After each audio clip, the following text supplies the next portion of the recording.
a pretty personal question. I respected that you deferred. Normally the first question of an audience member is like, where are you from? Or what do you do for a living? So what's the juiciest pussy you've ever been? Like on a 1 to 10 scale, you know, something normal, something standard. What do you do, sir? What do you do for a living? Finance education. Finance education. That's cool. Round of applause for that. Teaching people how to do the next Big Short or whatever. I don't know that. I'm also in education, not finance. I'm a teacher. That's what I do for a living. When I was a kid, my favorite teacher on TV was Miss Frizzle from the Magnet School Bus. Remember? Yeah.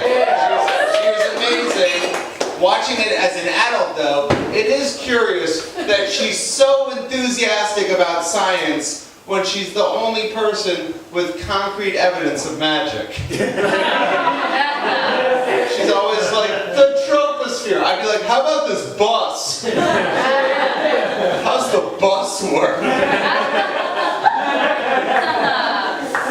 I think that the bus actually is science. She's just guarding the technology like Nikola Tesla. Arnold's like, so how does the bus work? She's like, shut the fuck up! It's magic, or I'll leave you in the food chain. There's a debate happening right now with us teachers. They're deciding about whether or not to give us guns. And I don't think the debate would be happening if they knew how many of us have had our cell phones stolen at work. Every school I've ever been in, there's been a teacher in the hallway like, they've got my nudes! And you're just like, Mr. Walker, it is too early to be hearing about your nudes. The thing I don't like in the debate, they say if you give the teachers guns, they're going to shoot the kids. Have you guys heard that? They're going to shoot the... Dude, we care about the kids. That's why we teach, in spite of the fact that we get paid like toll booth operators. If you give teachers guns, they actually would try their best to protect the kids. There'd be so many dead administrators. Be on the news the next day like, America's without assistant principals. What will we do? Are there any teachers here? No? Okay. Well, you're in finance, kind of different, sure. It might not happen the next day. Maybe not the next day. But for me, it would definitely happen the next observation. Like if I had a gun and my assistant principal came in, I was like, well, I'm just not sure this lesson has enough entry points. I'd be like, how about when you're fucking skull? And an exit wound. It's probably too far. People were talking about gentrification. I live in Newark and there's no risk of that place getting gentrified. That's how you stop gentrification. It's with random acts of violence. Very effective. I've had a gun pulled on me twice. Recently, I had a gun pulled on me. I was walking down the street, this guy's walking the other way. As I pass him, he's listening to his music. As I pass him, he yells a lyric right in my face. And I go, hey man, don't invade my personal space. And he goes, or what? And I go, you do that again, you're gonna find out. Then he puts a gun on my chest and goes, is there a problem? And I go, can we still resolve this amicably? Can we de-escalate? And he proceeds to sing the rest of the song with a gun in my chest. And in my whole life, I've never been so happy that a song wasn't Stairway to Heaven. Like it was some Drake song or whatever. Sometimes people are curious about, they're like, what song was it? Some Drake song. But whenever people ask me, I always tell them that it was Bohemian Rhapsody. It's just too funny to me. He's got to get into my chest. He's like,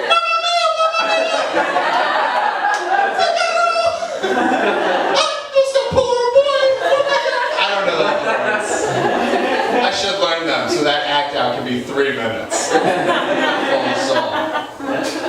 So, at the end of the song, he keeps his word, he holsters his gun, walks away. And as soon as he leaves, I get this big adrenaline dump.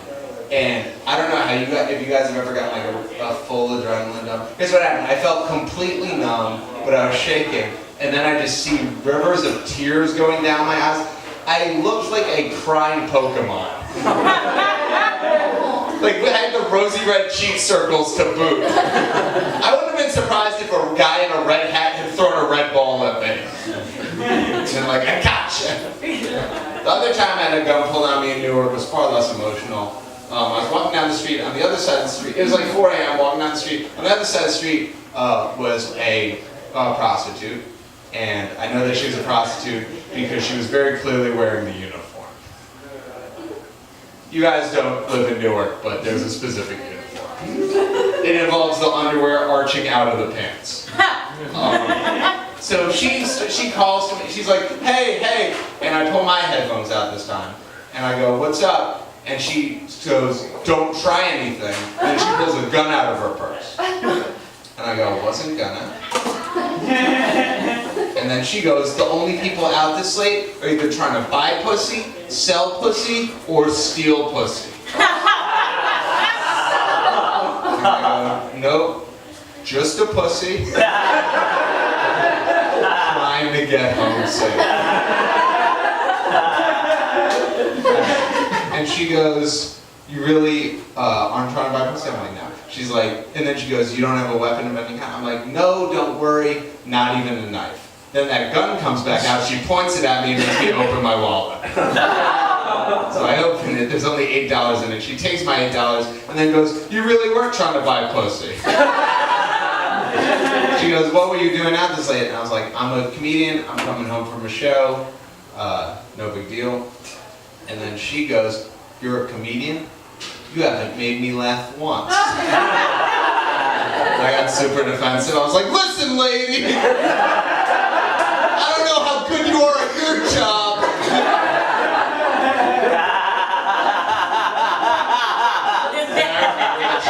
So like de-escalate.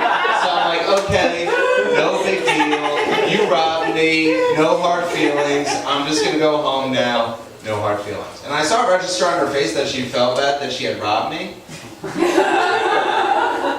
And then she pulled out a titty. And she goes, now it's a fair transaction. And I was thinking, $8 for a titty? I'm the only person to ever have a gun on me and get below market value. That's a sweet deal. Try going to a clothing wear, like a strip club where they wear clothes and be like, okay, $8 for a titty.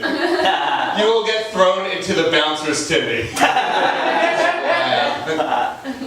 But I was also thinking, it's not how a transaction works. You can't just go to Whole Foods, put a gun on somebody and be like, here's apples, $15, be on your merry way.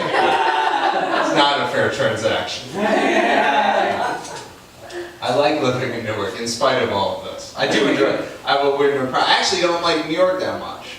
Because New York, the big brag is the city that never sleeps. The city that... Why would you be proud of that? Sleep is amazing. No one's like, Atlanta, Georgia, the city that never fucks. We'd be like, you should try it. You'll love it. Second best thing after sleep. Fucking gets the silver. People brag about that. I was out the other day at a bar at 2 a.m. and I heard a guy go, in one other city where at 2 a.m. you can go to the dentist. And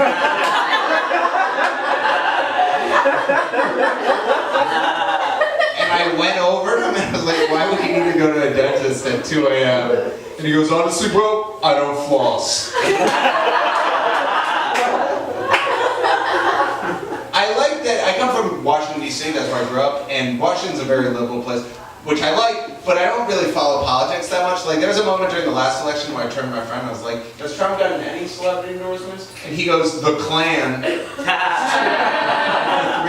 For 3 days, I thought he was talking about the rap group Wu-Tang Clan. So I was like, all of them? All 7?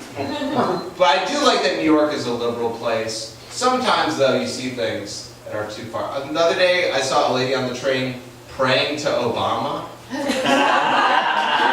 saw a lady just go, dear Obama, please rescue us from this Trump apocalypse. And I went over to her and I was like, you can tweet him. It's why we pray to God, because he's not verified yet. I like that New York is progressive. Sometimes the thoughts aren't there. I went to this coffee shop in Williamsburg, and on the door to the coffee shop, there was a sign that said, "We serve immigrants." Even the font was sanctimonious. "We serve immigrants." And I opened the door, and I go inside, and coffee was $11. I was like, which immigrants? They're like, the Archduke of Luxembourg. So I didn't even get coffee. I can afford that coffee. But I did have to go to the bathroom. So I go to the bathroom, and in the same font, there's a sign that says, "This bathroom is for all genders." And I went to management, and I was like, that's how it works when you only have one bathroom.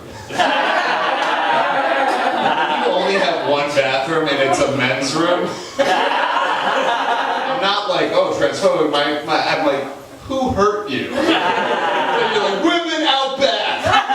That's the breaks. You guys have been great.